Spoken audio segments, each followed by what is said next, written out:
Hello students, welcome to BBVN online classes, and in our last class we have discussed about the Dalton's partial pressure law, and today I am going to tell you about the kinetic energy and the molecular speed.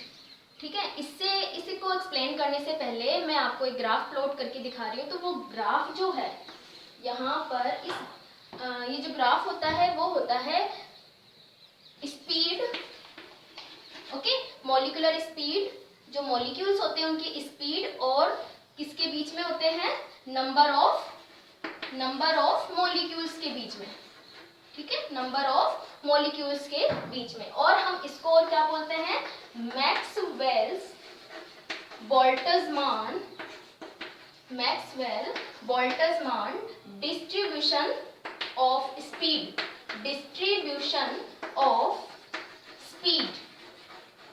ठीक है। तो ये भी हम इसको जो है graph को बोला जा सकता है Maxwell Boltzmann distribution of speed. देखिए ये ग्राफ हमने स्पीड और नंबर ऑफ मॉलिक्यूल्स के बीच में प्लॉट करेंगे तो ये क्या है एग्जैक्टली, ये क्या है। तो देखिए आपको पता है जब भी हम किसी कंटेनर में गैस को फिल करते हैं, मिक्सचर ऑफ गैसेस को फिल करते हैं या किसी भी एक सिंगल गैस को फिल करते हैं, तो ये मैंने गैस के पार्टिकल्स यहाँ पे रिप्रेजेंट कर दिए। तो आपको पता है जो गैसेस के पार्टिकल्स होते हैं वो ऑल डायरेक्शन में मूव करते हैं, क्योंकि उनकी काइनेटिक एनर्जी हाईएस्ट होती है। तो वो सारे डायरेक्शन में किसी भी डायरेक्शन में मूव करते होते हैं, और उनकी एक जो मॉलिक्यूल्स होती है, स्पीड जो होती है मॉलिक्यूल्स या पार्टिकल्स की, वो क्या होती है, सबकी स्पीड अलग अलग होती है, ठीक है। किसी की स्पीड तो हाईएस्ट होती है तो किसी की बहुत ही कम स्पीड होती है, यानी कि जो पार्टिकल्स होते हैं गैसेस के, वो पार्टिकल्स हर डायरेक्शन में मूव करते हैं, तो उनके पार्टिकल्स की स्पीड जो होती है वो सभी पार्टिकल्स की स्पीड जो होती है ऑलमोस्ट अलग अलग तरीके की होती है। कुछ तेजी से मूव करते हैं तो कुछ धीरे धीरे मूव करते हैं, ठीक है। तो उन्हीं गैसेस के लिए ये डिस्ट्रीब्यूशन लॉ दिया गया है, और इसमें जब हम स्पीड और नंबर ऑफ मॉलिक्यूल्स के बीच में ग्राफ प्लॉट करते हैं तो ये ग्राफ इस तरीके से आता है। किस तरीके से आता है ये ग्राफ, इस तरीके से, ठीक है। अब देखिए हमें पता है कि अगर किसी पार्टिकल की स्पीड, ये मैंने एक पार्टिकल ले ली, जो पार्टिकल्स है जिनकी स्पीड इतनी है, क्योंकि यहाँ पर क्या है, स्पीड लिया है मैंने एक्स एक्सिस पर, तो इस स्पीड के जो पार्टिकल्स होते हैं वो पार्टिकल्स क्या है, उनके जो नंबर है वो क्या है, मैक्सिमम है, ओके। देखिए इस स्पीड का, क्योंकि ये जो ग्राफ का पीक है, ऊंचाई जो है, जो हाइट है सबसे ज्यादा वो ये वाली है। तो जब हम इस यहाँ से एक लाइन ड्रॉ करते हैं, straight line on x axis, ठीक है, परपेंडिकुलर टू एक्स एक्सिस, तो यहाँ से इस स्पीड की जो मॉलिक्यूल होते हैं वो मॉलिक्यूल क्या होते हैं, मैक्सिमम होते हैं नंबर में। क्या होते हैं, नंबर ऑफ मॉलिक्यूल्स जो होते हैं हाईएस्ट, वो ये हाईएस्ट नंबर ऑफ मॉलिक्यूल्स हैं जो किस स्पीड के हैं, इस स्पीड के हैं। तो हम इस स्पीड को बोलते हैं VMP। क्या बोलते हैं हम इसको, VMP, या हम इसको और क्या बोल देते हैं, मोस्ट प्रोबेबल वेलोसिटी। क्या बोल देते हैं हम VMP को, मोस्ट प्रोबेबल वेलोसिटी। क्यों बोलते हैं इसको मोस्ट प्रोबेबल, क्योंकि नंबर ऑफ मॉलिक्यूल्स इस स्पीड वाले वो जो है उनकी संख्या सबसे ज्यादा है, इसलिए हम इसको क्या बोलते हैं, मोस्ट प्रोबेबल। क्यों बोलते हैं, दोबारा सुन लीजिए, इस स्पीड के जो पार्टिकल्स हैं उनकी संख्या क्या है, सबसे ज्यादा है। देखिए यहाँ पर अगर मैं ये स्पीड लेती हूँ तो देखिए इस स्पीड के मॉलिक्यूल्स कम है, ओके। अगर मैं ये स्पीड ले लेती हूँ, मान लीजिए ये वाली स्पीड लेती हूँ, तो इस स्पीड के मॉलिक्यूल क्या है, कम है। तो देखिए हम अगर ये स्पीड लेते हैं तो इस स्पीड के नंबर ऑफ मॉलिक्यूल्स क्या है, नंबर में सबसे ज्यादा है, संख्या में सबसे ज्यादा है, इसलिए हम इसको बोलते हैं मोस्ट प्रोबेबल वेलोसिटी, ओके। फिर हम बात करते हैं, देखिए सबसे पहले हम ग्राफ को ही देख लेते हैं कि इस ग्राफ से हमें क्या समझ में आ रहा है। यानी कि जो इस स्पीड के, यानी कम स्पीड वाले मॉलिक्यूल्स की संख्या भी कम होती है, और जैसे जैसे हम हायर स्पीड की तरफ चलते हैं, देखिए स्पीड वाली वैल्यू हायर की तरफ चलते हैं तो उनके नंबर ऑफ पार्टिकल्स भी क्या होते हैं, कम होते हैं, ओके। ध्यान से देखिए अगर हम कम स्पीड की बात करें तो कम स्पीड वाले पार्टिकल्स भी क्या है, कम है। हायर स्पीड की बात करें तो हायर स्पीड वाले पार्टिकल्स भी क्या है, संख्या में कम है, बट इस स्पीड के पार्टिकल संख्या में सबसे ज्यादा है, तो इसे हम बोलते हैं मोस्ट प्रोबेबल वेलोसिटी।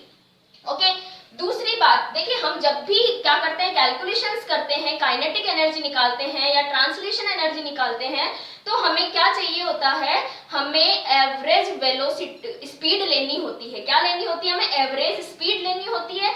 तो एवरेज स्पीड लेने के लिए हमें पता है, आप एवरेज हम कब लेते हैं, जब वेरिएशंस देखे जाएं। तो यहाँ पर जो पार्टिकल्स हैं गैसेस के, उनके जो स्पीड है सबकी अलग अलग है, और सबकी अलग अलग है, तो हम कैलकुलेशन करते समय ना तो हम ये वाली स्पीड ले सकते हैं, ना हम ये ले सकते हैं, ना ही हम ये ले सकते हैं। हमें क्या लेना होगा, एवरेज स्पीड लेनी होगी।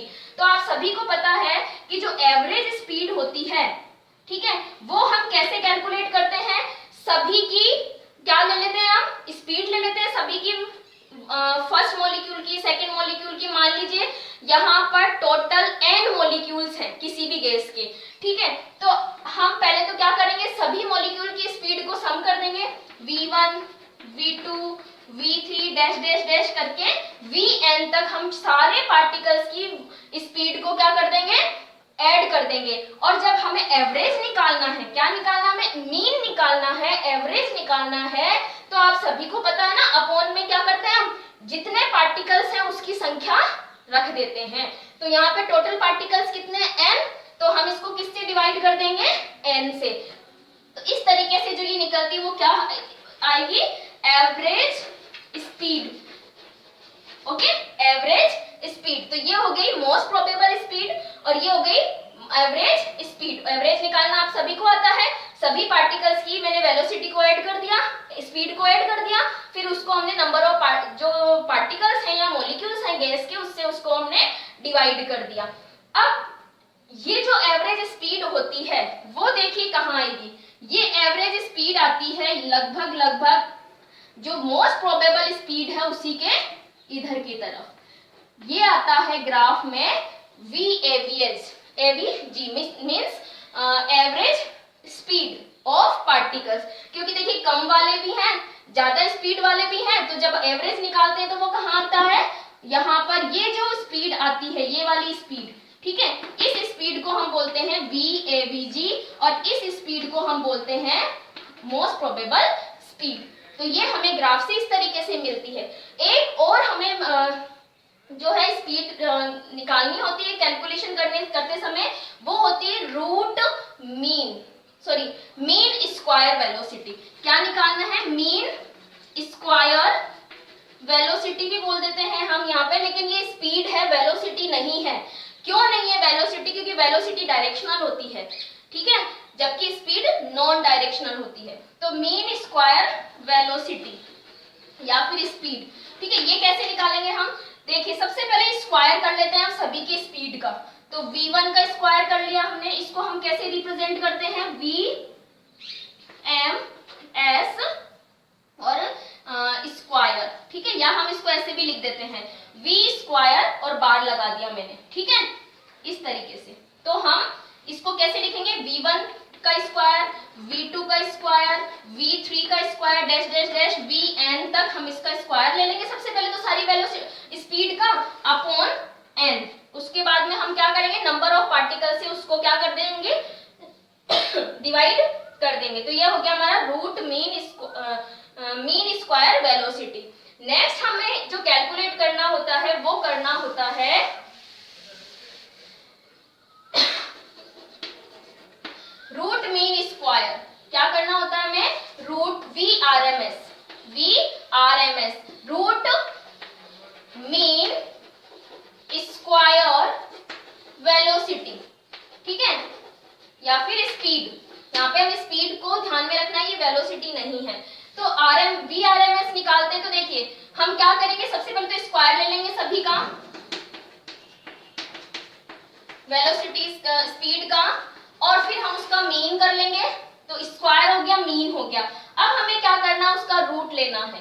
तो हम इसको क्या कर देंगे, इस तरीके से अंडर रूट कर देते हैं। तो इस तरीके से क्या निकलता है, रूट मीन स्क्वायर वेलोसिटी। तो 4 तरीके की वेलोसिटीज हमने देखी है, स्पीड हमने देखी by using Maxwell's Maxwell Boltzmann distribution of speed. ये ग्राफ जो है वो स्पीड को डिस्ट्रीब्यूशन, जो स्पीड है उनके बारे में हमें बताता है पार्टिकल्स की। तो देखिए एमपी जो हमें मिला, मोस्ट प्रोबेबल वेलोसिटी, जिनकी इस स्पीड की जो पार्टिकल्स होते हैं वो संख्या में सबसे ज्यादा होते हैं। फिर हमने एवरेज की बात करी, तो एवरेज आपको पता ही है, अलग अलग जब वेरिएशन देखा जाता है स्पीड में तो उनका एवरेज निकाल लेते हैं हम। पहले तो ऊपर टोटल कर लेते हैं सारी की पार्टिकल्स की स्पीड का, फिर अपॉन कर देते हैं नंबर ऑफ पार्टिकल से। तो ये हो गया। अब हमने जो आरएमएस निकाला है वो आरएमएस आता है यहाँ।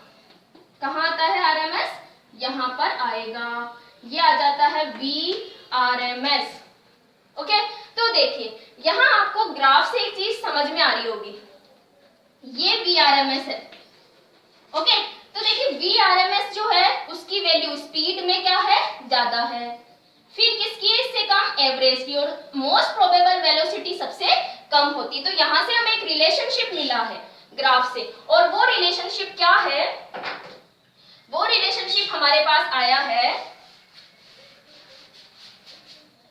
दैट जो आरएमएस है, ठीक है, वो सबसे, उसकी वैल्यू सबसे ज्यादा होगी, या जो आरएमएस है वो हमें स्पीड में सबसे ज्यादा मिलेगा वैल्यू उसकी। फिर आ जाएगी वी एवरेज, फिर आ जाएगा वी एमपी। ओके, तो ये रिलेशनशिप हमें मिला है। और अगर हम इसका रेशियो निकालते हैं तो देखिए अगर हम इसको 1 ले लेते हैं तो ये आता है 1:127 या 4 के समथिंग, और ये आता है 1.224 के समथिंग। तो देखिए ये इस तरीके से वेरिएशन होता है इनमें। स्पीड में सबसे ज्यादा आरएमएस होती है, उससे कम एवरेज होती है, उससे कम एमपी होता है। तो ये इनका रेशियो दे दिया है। अब देखिए इसी ग्राफ में नेक्स्ट जो हमसे बात पूछी जाती है, देखिए आपको पता है अगर हम किसी गैस के टेम्परेचर को इंक्रीज कर देंगे, अगर हम उसके टेम्परेचर को इंक्रीज कर देंगे तो उसकी थर्मल एनर्जी बढ़ जाती है, और थर्मल एनर्जी क्या है, काइनेटिक एनर्जी है। इट मींस अगर हम किसी गैस में टेम्परेचर को इंक्रीज करते हैं तो उसका क्या बढ़ जाता है, स्पीड पार्टिकल्स की बढ़ जाती है। तो ग्राफ जो आएगा वो इस तरीके से आएगा। ओके, तो देखिए ये तो है टेम्परेचर T1 पर ग्राफ, और ये है टेम्परेचर T2 पर ग्राफ। तो T2 क्या है, T1 से ज्यादा है। तो देखिए मोस्ट प्रोबेबल, यानी कि मोस्ट प्रोबेबल स्पीड भी बढ़ गई, आरएमएस भी बढ़ जाती है, और आर जो है मतलब एवरेज स्पीड है वो भी बढ़ जाती है पार्टिकल्स की, और ग्राफ जो है वो इस तरीके से आएगा टेम्परेचर बढ़ाने पर। तो देखिए अब क्या होता है, ये तो आ गया R V M P most probable velocity, ये यहाँ आ जाती है वी एवरेज, और यहाँ आ जाती है वी आरएमएस। ओके, तो इस तरीके से देखिए टेम्परेचर बढ़ाते हैं तो इन तीनों की वैल्यूज भी क्या हो जाती है, हायर स्पीड की तरफ शिफ्ट हो जाती है ग्राफ में। तो ये चीज भी हमें ध्यान रखनी है। नेक्स्ट जो हमें क्या बात रखनी है ध्यान में, वो देखिए आप, अगर पार्टिकल्स जैसे जैसे हेवियर हो जाता है, यानी गैस का जो मोलर मास बढ़ता है, तो उनकी काइनेटिक एनर्जी भी क्या हो जाती है, कम हो जाती है। मींस आपको पता है जितना ज्यादा लाइटर होगा वो उतनी ही स्पीड गेन करेगा, और जैसे जैसे हेवियर होता जाएगा मॉलिक्यूल तो उसकी स्पीड क्या होती जाती है, कम होती जाती है। तो अगर मैं आपको एक तो ले लेती हूँ क्लोरीन गैस और एक ले लेती हूँ नाइट्रोजन गैस, तो आपको सभी को पता है कौन सी गैस हेवियर है, ये, ठीक है, ये क्लोरीन गैस हेवियर है। तो क्लोरीन गैस हेवियर है नाइट्रोजन से, तो इसके पार्टिकल्स की स्पीड क्या होती है, कम होगी।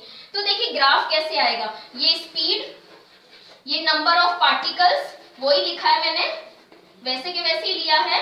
तो देखिए नाइट्रोजन के लिए तो ग्राफ आएगा ऐसे, और सॉरी क्लोरीन के लिए ग्राफ आएगा ऐसे, और नाइट्रोजन के लिए ग्राफ आएगा इस तरीके से। इट मींस देखिए ये है इसकी जो क्लोरीन है, ये क्लोरीन के लिए ग्राफ है, ये नाइट्रोजन के लिए ग्राफ है। तो देखिए ये स्पीड नाइट्रोजन की स्पीड से क्या है, कम है। समझ आ रहा है? तो इस तरीके से ग्राफ जो है Maxwell Boltzmann distribution of speed के लिए जो हम ग्राफ प्लॉट करते हैं, तो हेवियर पार्टिकल के लिए ग्राफ आता है कम स्पीड की तरफ पीक लेकर, और जो लाइटर पार्टिकल्स है उसकी आएगी स्पीड जो है हायर स्पीड की तरफ। ठीक है, तो दिखाई दे ही रहा है हमें, ये देखिए यहाँ से। तो इस तरीके से आज हमने क्या पढ़ा यहाँ पे, अगर किसी गैस को हमने कंटेनर में फिल किया है तो हमें पता है उसके पार्टिकल्स हर डायरेक्शन में मूव करते हैं और वॉल पर प्रेशर एक्सर्ट करते हैं, तो उनकी जो स्पीड होती है पार्टिकल्स की सबकी अलग अलग होती है। उनकी स्पीड और नंबर ऑफ पार्टिकल्स के बीच में जब हम ग्राफ प्लॉट करते हैं तो उनकी स्पीड का डिस्ट्रीब्यूशन हमें देखने को मिलता है। और उससे हमने तीन जो रिलेशनशिप पढ़ा वो किस किस के बारे में पढ़ा, एक तो हमने मोस्ट प्रोबेबल वेलोसिटी के बारे में पढ़ा, एक एवरेज वेलोसिटी के बारे में या स्पीड के बारे में पढ़ा, एक हमने VRMS के बारे में पढ़ा, रूट मीन स्क्वायर वेलोसिटी या स्पीड। नेक्स्ट हम बात करेंगे नेक्स्ट वीडियो में। Thank you.